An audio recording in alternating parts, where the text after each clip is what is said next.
Merci de nous avoir choisis pour vous informer. Mesdames et messieurs, bonsoir et bienvenue dans cette session d'information. À la une, la République démocratique du Congo touchée par la troisième vague de la pandémie à coronavirus, la population est appelée à prendre compte de l'existence de cette maladie et surtout à respecter les mesures et gestes barrières afin d'éviter la propagation massive de ce virus. Les motocyclistes de Mapela-Rail subissent des tracasseries policières. Ils expriment leur ras-le-bol en demandant une moindre considération auprès des agents de l'ordre. Encore une fois de plus, bonsoir et bienvenue dans ces journaux. Commençons par cette nouvelle. La République démocratique du Congo touchée par la troisième vague de la pandémie à coronavirus, la population est appelée à prendre compte de l'existence de cette maladie et surtout à respecter les mesures et gestes barrières afin d'éviter la propagation massive de ce virus. Et mes capénas. La République démocratique du Congo touchée par la troisième vague de la pandémie à coronavirus, la population est appelée à prendre compte de l'existence de cette maladie et surtout à respecter les mesures et gestes barrières afin d'éviter la propagation massive de ces virus. La pandémie à coronavirus, ça existe, surtout ici à Kin. Parce que selon les statistiques, on voit que ici à Kin, les taux c'est vraiment très élevé par rapport à d'autres provinces. Et pour ces raisons, nous conseillons la population d'Abisso qui est malade des alliés. Il faut qu'on soit en considération. Parce que ceux qui sont au centre, il y a des dépistage partout. Donc quand on est belé, si on va la maladie corona. Parce que nous sommes limités, au centre il y a des dépistages et ça moutier. Il y a un monde bateau mususu et sur les bateaux karandengwana.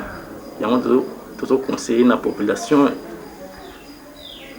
il y a qui est malade des alliés.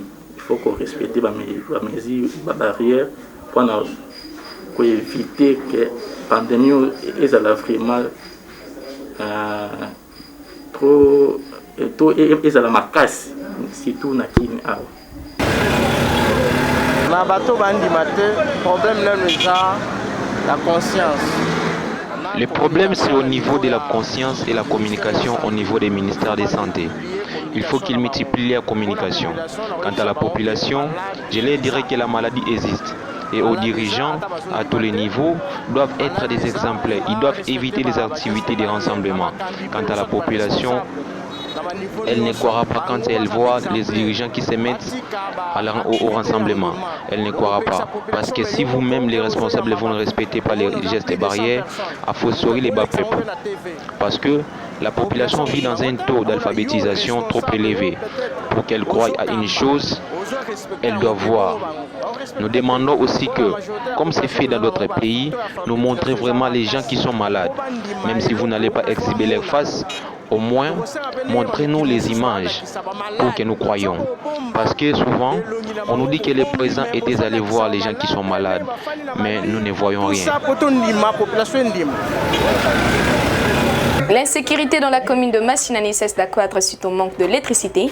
La population vit dans le mécontentement et elle demande au secours aux autorités compétentes. Denisia Bika.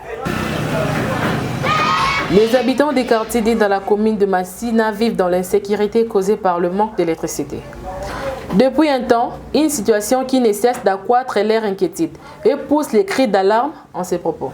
Bon, non, par rapport, il y a chef de l'État. Par rapport au programme des chefs de l'État, il avait dit que le courant sera stable, l'eau, mais là en réalité, c'est pas ce que nous voyons. Courant yango oye comme un dérissage, na cadre ni. Et pourtant, le courant devient vraiment instable. Pourtant, toutes les ressources sont les nôtres. Mais chez nous, nous pouvons faire 1 ou 2 semaines, le courant ne se voit pas. Et surtout chez nous à K15, il n'y a pas d'eau, il n'y a pas de courant. Et à la fin du mois, vous verrez des fatigues qui sortent de partout. Et si la population implique la force, vous direz que la population est mauvaise.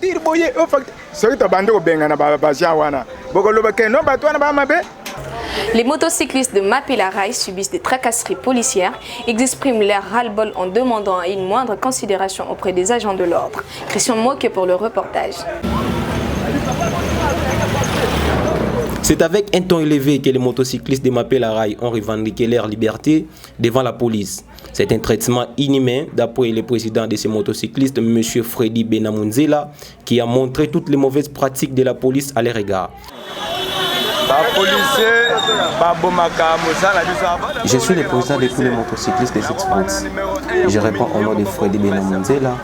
Les policiers ne nous aident pas à bien faire notre travail. C'est le bourgmestre qui avait donné le pouvoir aux policiers de nous malmener. Comme ce matin, le colonel Bienvenu était ici. Et quand il vient avec sa voiture, vous ne saurez même pas que c'est lui. Et il nous taxe de grosses sommes. S'il vous arrête, vous devez payer 75 000. Si vous payez moins, 50 000 francs. Nous avons fait des cris d'alarme aux autorités. J'ai même appelé le général Kassomo pour lui dire qu'ici à Bekatev, les choses ne marchent pas bien. Mais chose étonnante, cela a quitté chez le major Kassomo pour arriver au Gémi Badara. Et tout cela, c'est le bourgmestre qui en fait.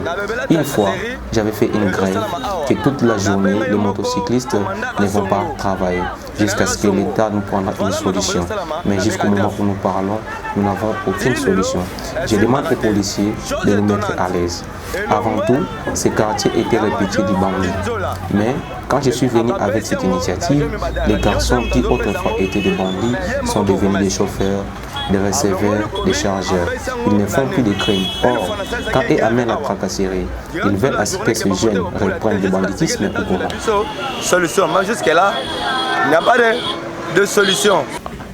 Sur le lieu, les motocyclistes, tous comme un seul homme, sont prêts à tout en fait d'avoir leur liberté de bien faire leur transport.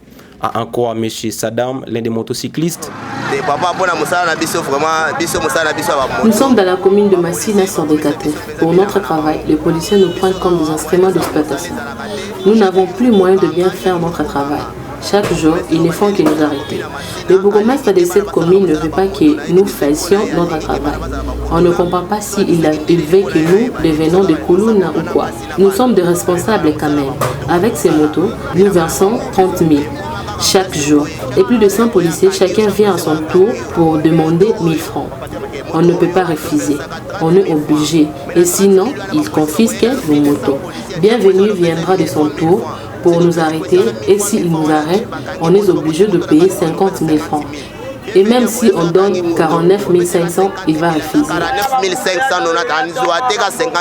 Il faudrait que ces policiers aient un peu d'amour à leur égard, car ils sont responsables et c'est avec ces motos qu'ils nourrissent leur famille.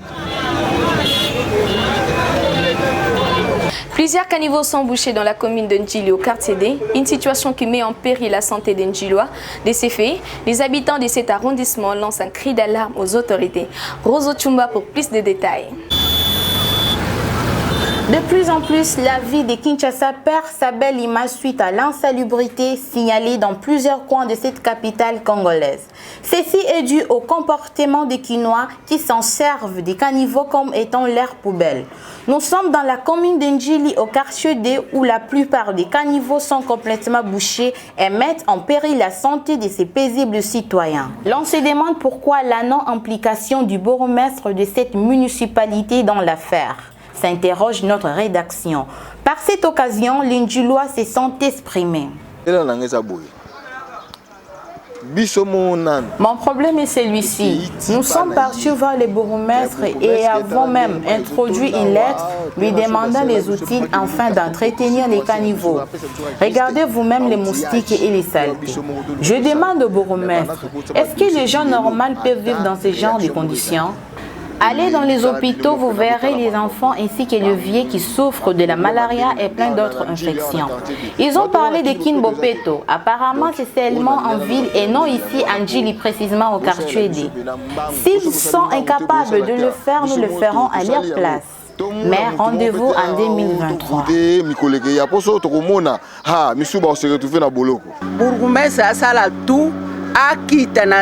Mon message est celui-ci. Que les bourgmestres fassent une descente sur terrain pour donner des instructions à la population afin d'arrêter de jeter les immondices dans les caniveaux. parce que les Congolais ne sont pas intelligents. Personnellement, je ne peux jamais jeter de la saleté, ni mes enfants non plus. Mais tout autour de nous, les gens avec qui nous vivons jettent tout le temps de la saleté ici. Que l'État éduque le peuple congolais, car nous ne sommes pas vraiment intelligents.